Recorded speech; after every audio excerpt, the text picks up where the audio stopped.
I would like actually to introduce Dr. Murat to come up into the podium to debate me with regards to the redo AVR versus valve-in-valve TAVR.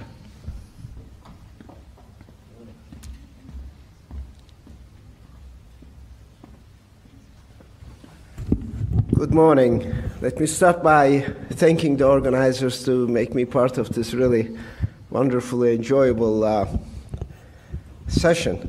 And then, but I'm afraid, as an audience, you're conned. This session was built as a battle of the giants, and you indeed got giants. I mean, look at the last two, Professor Serious and Sir Mark Yacoub. Something happened there, and how did you get me? I don't know. But anyhow, I also, again, did not fully understand, because what I was asked was, what does the science say in 2019? I did not see the clarity to create a debate.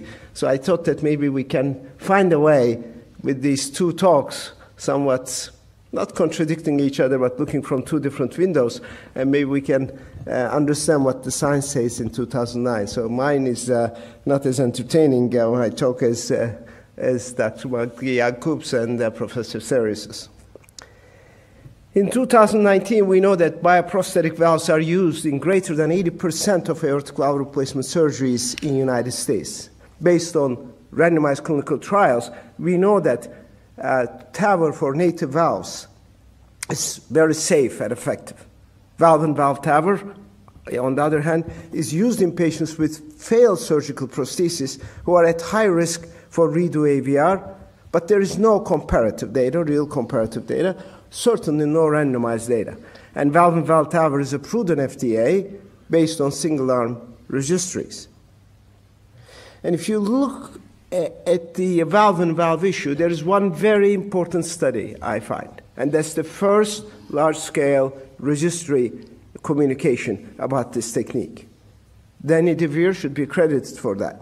2002 patients, 78 years old, about half and half in men and women.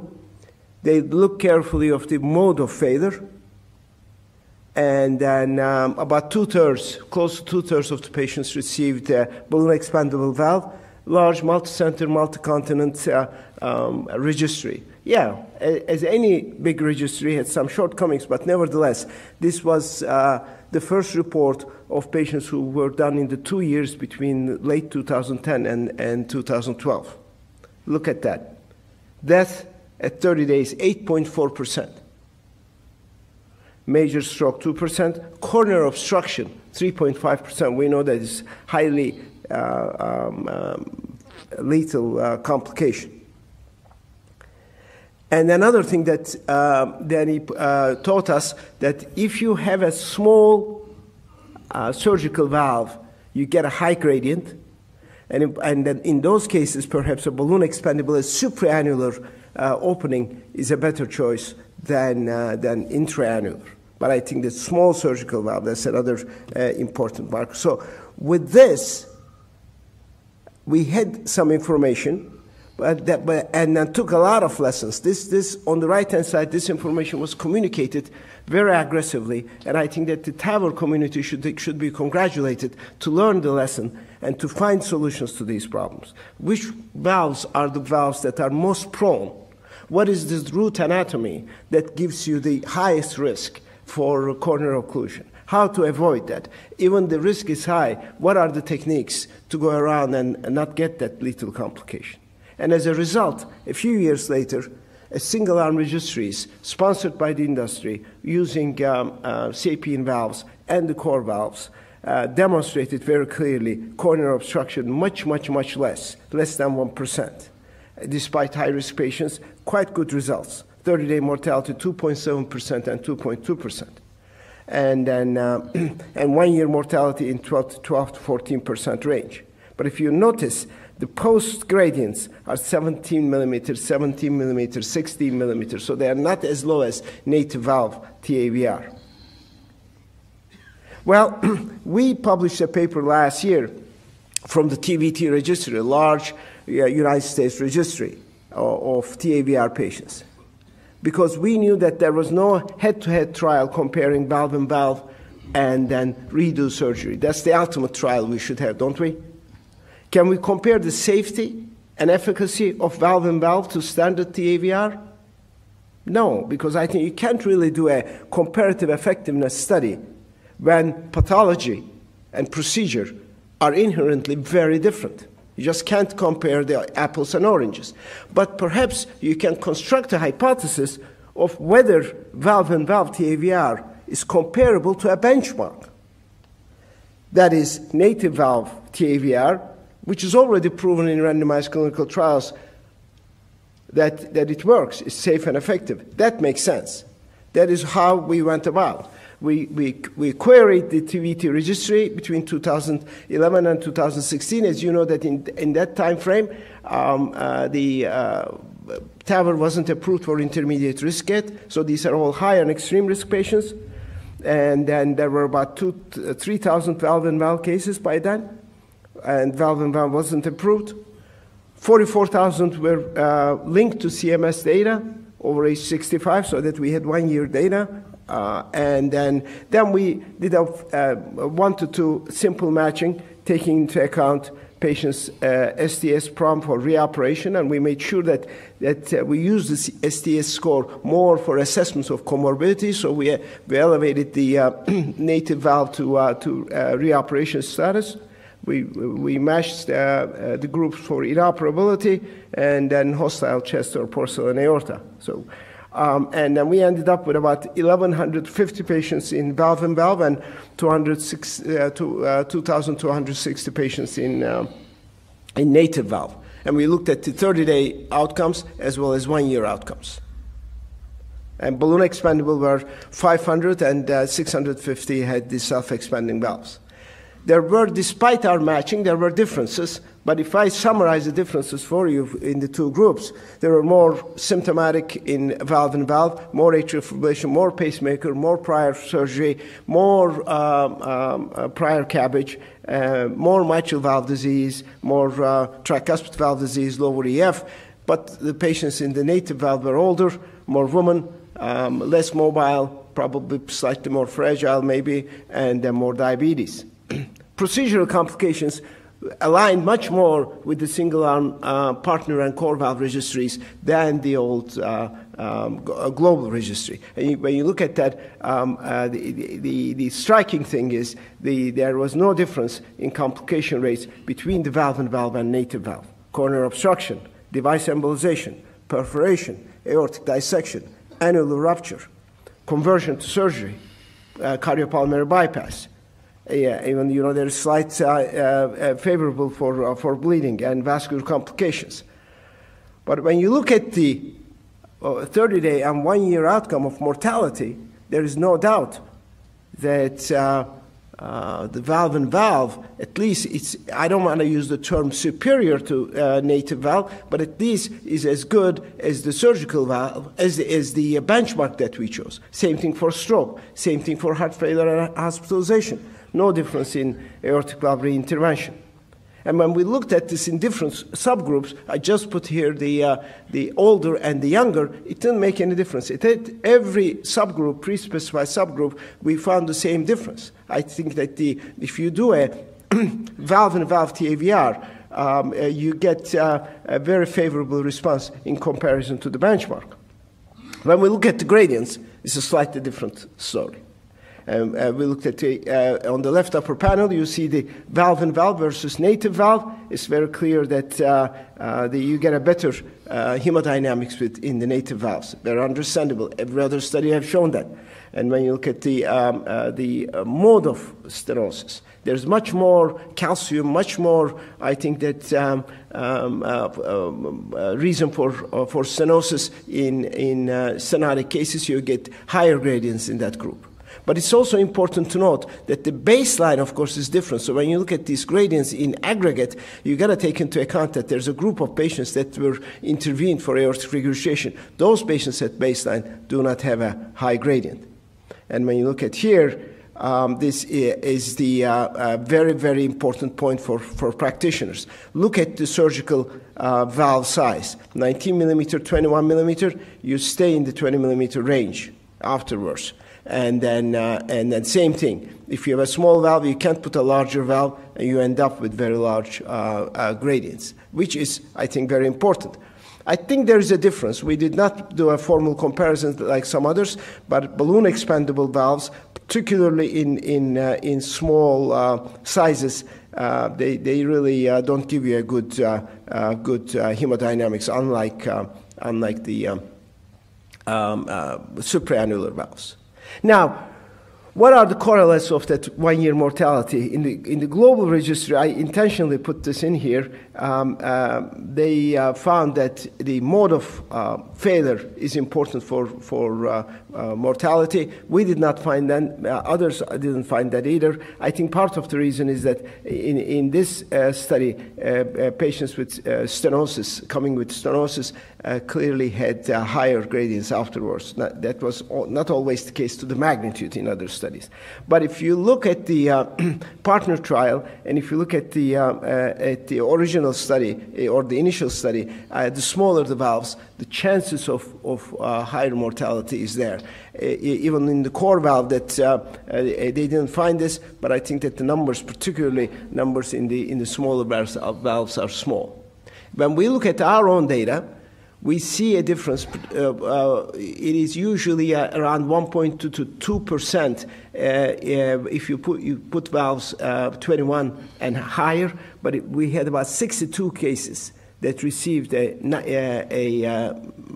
transcatheter heart valve in a 19 millimeter valve that was 1 year 30-day mortality was over 6% in those cases. So I think there is no doubt in my mind that when you leave a high gradient behind, 20 millimeter to 30 millimeter, that can't be good for long term for any patient. So what does the science say in 2019? Valve and VIV-TAVR, which was compared to the benchmark native valve TAVR, is safe and effective in high-risk patients with degenerated surgical prosthesis. Mortality, stroke, and procedural complications are low. Improvement in the hemodynamics is clear. However, transvalvular gradients are higher than native valve and SAVR cases, surgical valve cases, particularly in stenotic valves as small surgical prosthesis. I think this is something that we should take very seriously when we're started to think that, hey, maybe 50-year-old, we're going to put a prosthesis in, wire prosthesis in, and then we can put a TAVR. I think you got to make sure that you don't get high gradients. And long-term, beyond 1 year, data is limited. Hence, caution is warranted for, as I told you, about the prosthesis mismatch and durability and thrombogenicity. Just a few words about durability, not much data at all. This is the best I could find, 116 patients. This is from a Canadian group. You see here the characteristics of the patients, and the median follow-up of 3.2 years, range 2 to 7, mortality 26%. They looked at structural valve degeneration, either subclinical or clinical. Clinical, they found only 3%. And if you look at these graphs, they had 61 patients that had paired echocardiograms, paired meaning that on 4 points, and it's fairly durable in the overall group. In the larger group, they have a curve like this, but if you take the 18 patients, 5 subclinical, 3 clinical, you see that there is this deterioration. But that number, that 3% clinically meaningful such structural valve deterioration, is no different at this time frame than the standard TAVR. So I think that there is not a big signal, but the orifice that we create and then the amount of tissue that we put in there, a valve within another valve, I am not sure that we still have the freedom to say that we can rely on this for long term yet. Thrombosis is an issue. 300 patients from a valve and valve international data registry, equally self-expanding and balloon expandable, 7 centers over a 10-year period. They found clinical valve thrombosis 7.1%, not necessarily clinically consequential. These are the thresholds, how they called it. And then what they found was if patients are not on anticoagulation, if the surgical valve is porcine or mosaic or Hancock 2 prosthesis, it makes an incredible difference. Look at that. If patient did not get any of these stented porcine prosthesis and they were on anticoagulation, no thrombosis. On the other hand, it jumps up, and if the patient has either one of these high-risk prosthesis and not on anticoagulation, 1 in 5 get thrombosis. But the good news is none of them got into trouble clinically. When they were caught, they were put on oral anticoagulation and all resolved. Nobody required a surgical intervention. Let me leave you with this slide to answer the question. Patient selection is critical. Here you have a mitral flow valve. The coronary is very low. The sinuses are not large. The valve size is small. Well, you don't have any coronaries left after intervention. That is an immediate risk. Well, even if you get this patient through here, with that size valve, you probably will get a high gradient. So I think that the patient selection is critical for the success of valve and VIV-TAVR. I think the heart team is the way to go. So that next speaker, I think, is my partner from the heart team. Thank you. Thank you, Murat. Ourania, tell us the surgical side. Thank you again. I would like to thank Dr. Takenberg and Registry for allowing me to participate in the meeting, and I'm really honored actually to be here. Definitely I'm not the giant, but I'm debating one of the giants, no question about it. So the topic is redo AVR versus valve-in-valve, the science in 2018 or 2019. And somebody actually could ask, you are a heart surgeon, and what is your relationship with wire and catheters? And I have to say that was actually a landmark year for me. I was finishing my training, and in 2005, Michael Mack, during the STS ATS Tech conference, he had actually he invited 2 great speakers. One was Alain Cribier, and the other one was Ted Dietrich. And I talked to both of them, and I was contemplating to go and spend a year with Alain Cribier versus with Ted Dietrich. And being in the US at the time, finishing my training, I thought it was a little more convenient to stay in the US, so I ended up spending a year at Arizona. And at the time, Dr. Dietrich was one of the few cardiac surgeons doing really a lot of not only open heart surgery, but also a lot of endovascular procedures.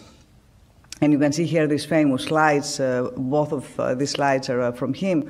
But we can see Hundi that offers percutaneous therapy for the entire aorta, starting from the aortic root all the way down to the aortic bifurcation, in a time when really very few things were known with regards to the percutaneous therapy.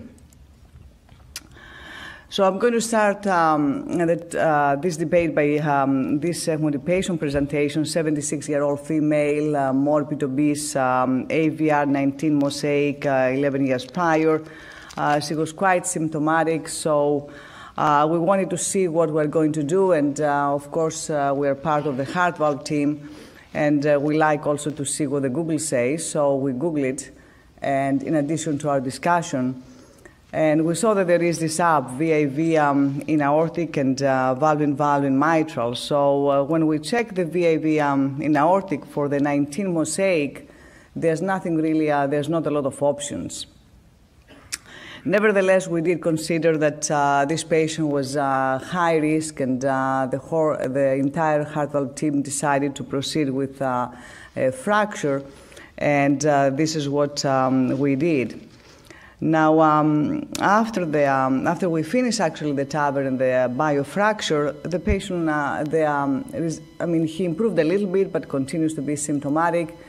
And finally, we bite the bullet and we operated on the patient. And we can see here we took out the 19 mosaic that was fractured. And we took out the core valve that we have placed, the 23 core valve. And then we placed an Intuiti rapid deployment valve 23 on the patient. And of course, after every story that something fails, then there is a success. This is another patient, 63-year-old, had a prior ascending hemiarch and Medtronic freestyle 23. And we did consider it, even though the STS score was 3.2, given the fact of the prior surgery, the patient was deemed to be a high risk. So we proceed by doing a transapical approach, and because to avoid the kink of the dacron graft, as well as due to the height of the coronaries, we put a sapien valve, and was 26. And that's another one of our cases, 21-year-old, 3 prior sternotomies. Patient had a homograft that failed, and he had severe AS as well as AI, mixed lesion. And we placed transapical a 26 Edwards Centra valve. So everybody has his stories, and there is always a success and the failure, but the question is, what are the data that we have? This is what we know. That was just recently presented on the STS in 2019, that after following the approval of the valve-in-valve in 2015, the number of patients that undergo reduced surgery for bioprosthetic AVR is declining, and the patients who received reduced surgical AVR are actually younger, tend to be younger patients and low risk. And we do know that there is this trend to implant more bioprosthetic valves in younger and younger MOD patients. And if we do see the guidelines, we heard from the other speakers that, the deterioration, the structural deterioration is really very severe in young MOD patients. And we can see this quote from Blaise Carabello that say that the prospective strategy of placing in a young patient to implant a bioprosthetic valve with the hope to perform it a VIV-TAVR, if this first valve fails, actually most likely will not work in younger MOD patients, because we do know that the deterioration is actually quite severe, especially at the age of less than 60. So there's definitely quite of disadvantages. Let's see the reduced scenario for the AVRs. This is 7 European institutions, 711 cases. They included everybody: endocarditis, emergency, nuclear heart classification, 4 older patients. And they found that the overall mortality was 5.1, and the isolated hospital mortality for the redo AVR was 4.6. With an overall stroke of 6.6, including permanent as well as temporary. But the overall mortality was 4.6. So I would like from you to remember actually this number as we're going to go through this debate. And at the same time, the freedom from reintervention, thromboembolism, as well as from stroke was quite good. And the authors concluded that these emerging strategies might be considered for high-risk cases. And let's see this partner 2 VIV registry that Murat actually alluded to. Definitely the mortality was 2.7, but as we see here, they started with 8.3 and then went down to 0.7, so definitely was a learning curve there. And then, of course, we see the study, and on the study they excluded patients with bioprosthetic valve less than 21, excluded patients with a mild perivalvular leak, excluded patients with an EF of 20%, and they included, of course, everybody suitable with either 23 or 26 sapien valve. And as a result, the functional and the quality of life was excellent at 1 year. But when we see closer the study, in 58 patients in the first post-op echo was severe PPM.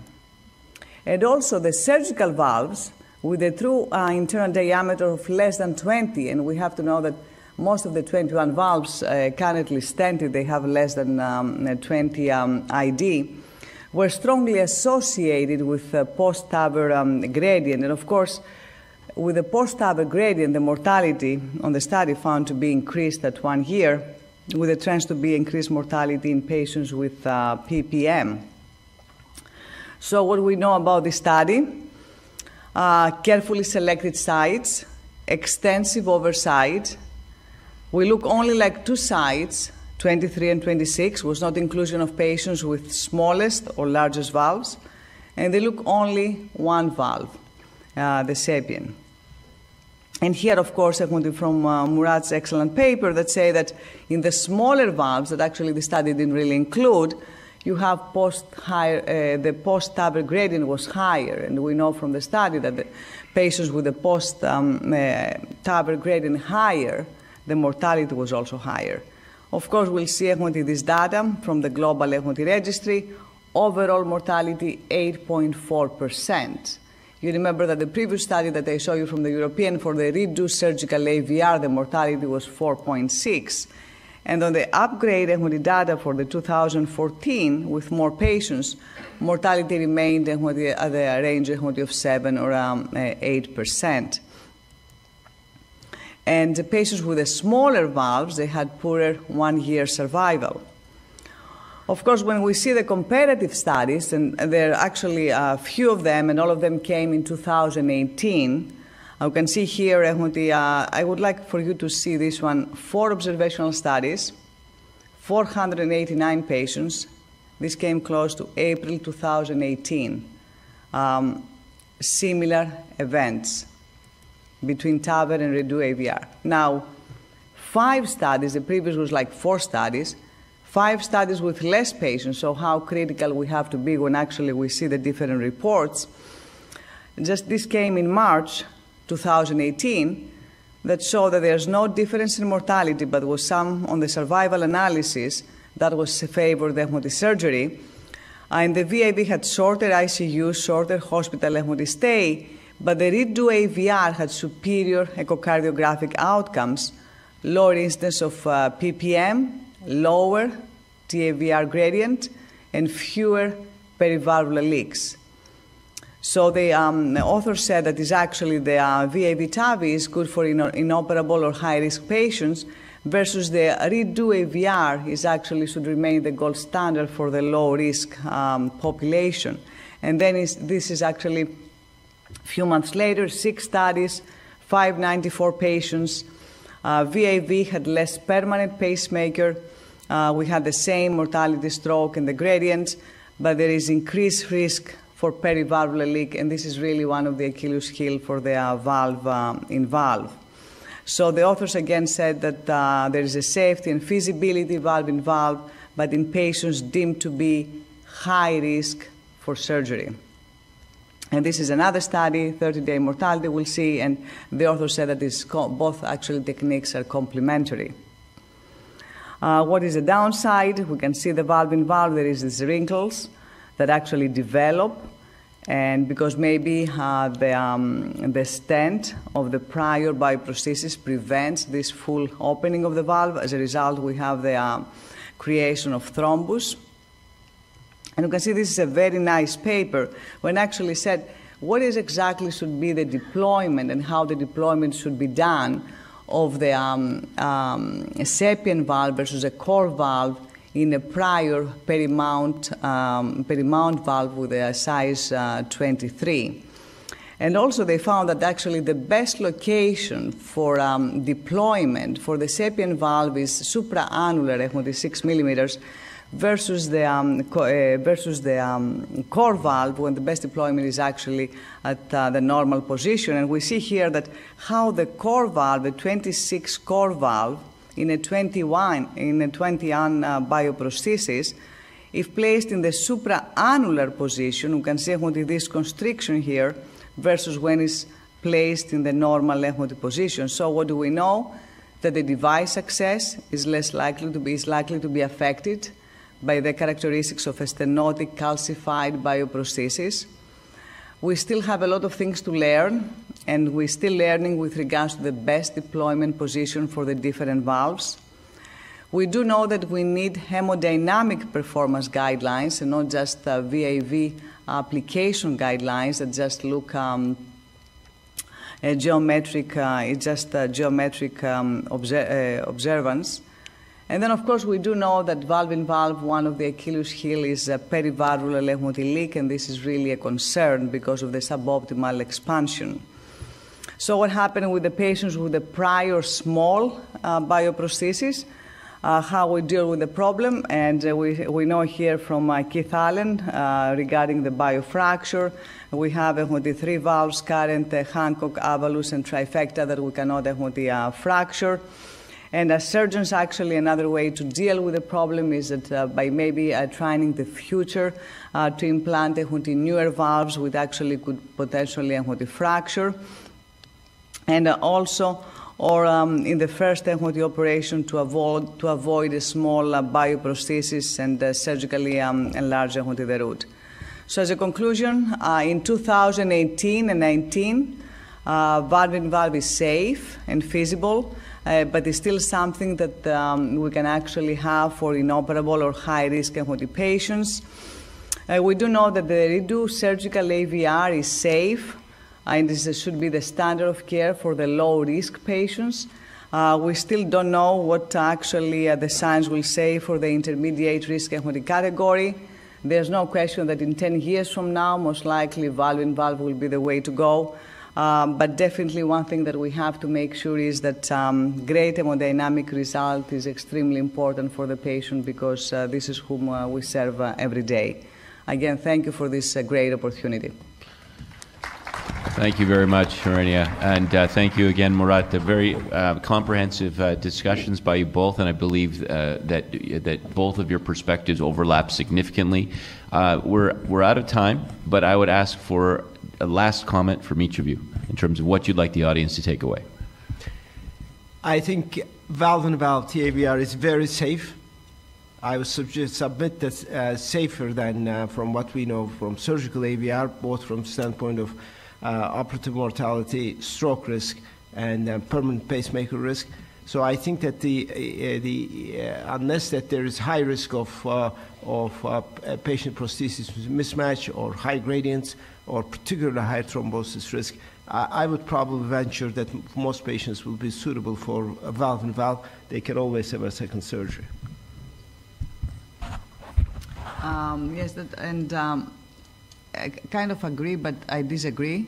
Because still I do think that for the low-risk patients, redo AVR, at least in 2018 or 19, is the way to go. Again, for the low-risk young patients, there's no question that for the high-risk, valve-in-valve is the way to go.